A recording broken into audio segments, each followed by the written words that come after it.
5 సంవత్సరాల ముందు కూడా చాలా స్టేజ్ల మీద చాలా వేదికల మీద మాట్లాడారు అమరావతి గురించి కానీ లేకపోతే ఆంధ్రప్రదేశ్ గురించి కానీ.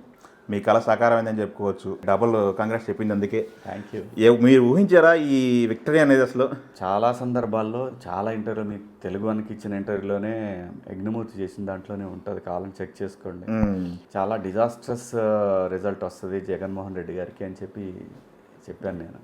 ఎందుకంటే పబ్లిక్లో చూసినప్పుడు అది తెలిసిపోతుంది. ఓకే, ప్రజలు ఎప్పుడు స్వేచ్ఛ కోరుకుంటారు. వీళ్ళు స్వేచ్ఛని మిస్ అయ్యారు ఆంధ్రప్రదేశ్లో 5 సంవత్సరాల పాటు. ఎక్కడ పోలీసులు వస్తారు? పోలీసు రాజ్యం జోలి వెళ్ళకూడదు ఏ రాష్ట్రంలోనైనా. ముఖ్యమంత్రి నీకు ఉదాహరణకి తెలంగాణలో కూడా ఆ రోజున TV9 ఇష్యూలో మా మీద చూపించిన దాడి, రాష్ట్ర ప్రభుత్వం చూపించినటువంటి అమానుషమైన చర్యలు ప్రజలు చూపించారు కదా. రిజల్ట్ 2019లో జరిగిందని 24లో కేసీఆర్ గారు కూడా చూశారు. ఎప్పుడు కూడా అహంభావం, మమ్మల్ని ఎవరేం చేయలేరు, మేమేం చేసినా కానీ నడుస్తుంది తెలియదు అనుకుంటే 2 రాష్ట్రాల్లో తెలుగు ప్రజలు ప్రూవ్ చేశారు కదా.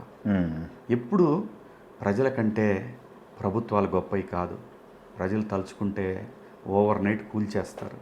ఇది హైదరాబాద్లో తెలిసింది, విజయవాడలో తెలిసింది, ఢిల్లీలో కూడా తెలిసింది.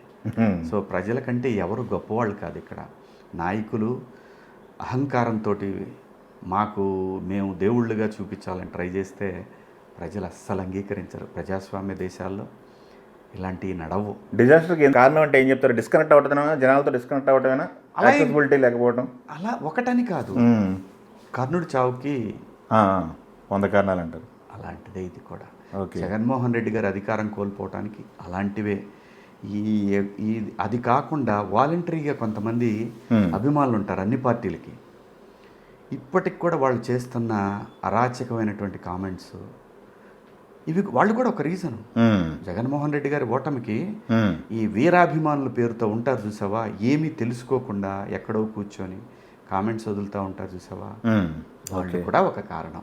వాళ్ళే మేజర్ కారణం. మొదలయ్యేది వాళ్ళతోటే. ప్రజల్లో అసలు ప్రభుత్వం వచ్చింది మొన్న 15 రోజుల క్రితం వచ్చిన ప్రభుత్వం మీద ఇప్పటికి కూడా కొంతమంది విషయం చిమ్ముతున్నారంటే ఇదే చెప్తున్నా. దయచేసి వెర్రి అభిమానం ఆ పార్టీకి నష్టం కలుగుద్ది. అలాంటిది ఇప్పటికి కూడా జరుగుతూ ఉంది. శాశ్వతంగా కనుమరుగైపోద్ది వైసీపీ. ఇలాంటి వ్యక్తులు ఇలాంటి కామెంట్స్ పెడితే మీరు ఒకవేళ నిజంగా దోపిడీ జరిగినా కూడా ప్రజలు ఆయిల్ రెగ్యులర్గా పెడుతుంటారులే అని అనుకుంటారు. వచ్చి 15 రోజులు కాకముందే ప్రభుత్వం మీద మొన్నటిదాకేమో ప్రభుత్వం లేనప్పుడు చంద్రబాబు నాయుడు గారిని వారి కుటుంబాన్ని నోటికొచ్చినట్టు మాట్లాడిన ఈ వెధవలో ఈరోజు గౌరవపూర్వకంగా విషం చిమ్ముతా ఉన్నారు. సో ప్రజలు అన్నీ గమనిస్తారు. అమరావతి రైతులు దీక్షను విరమించుకున్నారు కదా, మీరు ఆ ప్రాంతంలో ఎక్కువ తిరిగారు. ముందు కూడా క్యాంపెయినింగ్ చేశారు, ఎలక్షన్ ముందు కూడా. తర్వాత తిరుపతి వెళ్ళారు క్యాంపెయినింగ్కి. వాళ్ళ ప్రజల యొక్క మనోగతాలు ఏంటి దగ్గర నుంచి చూసారు ఈ రిజల్ట్ తర్వాత? వాళ్ళు ఏం ఎక్స్పెక్ట్ చేస్తున్నారు ఇప్పుడు ఈ ప్రభుత్వం నుంచి? ఏం ఎక్స్పెక్ట్ చేస్తున్నారు? వాళ్ళు రాజధానిగా మేము ఇంత త్యాగం చేసి ఇచ్చినప్పుడు ఇది రాష్ట్రానికి ఉపయోగపడాలని ఆలోచిస్తున్నారు. కానీ వాళ్ళు ఏమి ఇక్కడ మిద్దలు మేళ్ళు వచ్చేస్తాయి, మేము అపర కోటీశ్వరులు అయిపోతాను ఎవ్వరు అనుకోవట్లా. ఎక్స్పెక్టేషన్స్ ఈ ప్రాంతం రాజధాని గడ్డగా ఉండటం, దానికి మేము నిర్మాతలుగా మేము కూడా ఒక చెయ్యి వేయటం మా పూర్వజన్మ సుకృతాన్ని ఫీల్ అవుతున్నారు. కానీ ఏ ఒక్క రైతు కూడా మాకేదో పెద్ద ఈ మిన్ను విరిగి నేల మీద పడ్డట్టు వాళ్ళేం ఫీల్ అవట్లా. వాళ్ళు చాలా సంతోషంగా ఉన్నారు. చాలా పోరాటం, అంత చరిత్రలో నిలిచిపోయే పోరాటం, ప్రపంచం చరిత్ర చెప్పుకునేటటువంటి పోరాటం అమరావతి మహిళలు చేసిన పోరాటం. ఆ పోరాటంలో నేను కూడా ఒక చిన్న భాగమైనందుకు నేను అదృష్టవంతుడిని.